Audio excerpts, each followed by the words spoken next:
नवी मुंबईतील कोपरखैरणे भागात असणाऱ्या एका हॉटेलमध्ये 5 लाखांची रोकड चोरीला गेली। याबाबत तपास केला असता चोरी ही दुकानात काम करणारा कामगार आणि त्याच्या अन्य साथीदाराने केल्याचे समोर आले असून त्यांच्या विरोधात गुन्हा नोंद करण्यात आला आहे। नरेश मांझी असे यातील मुख्य आरोपीचे नाव असून यात त्याचा अन्य एक साथीदार सामील आहे। कोपरखैरणे सेक्टर 1 येथील सची हॉटेलमध्ये नरेश हा काम करत होता। रविवारी त्याचे आणि व्यवस्थापक सुनील शेट्टी यांचे किरकोळ वाद झाले, यामुळे तो रागाच्या भरात निघून गेला।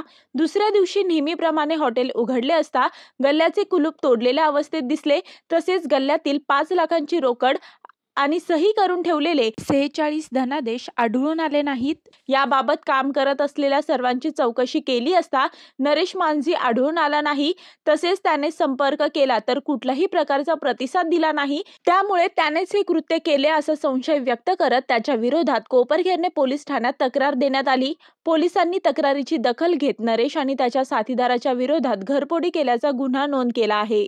मी वर्षा काटेकर, योद्धा न्यूज, नवी मुंबई।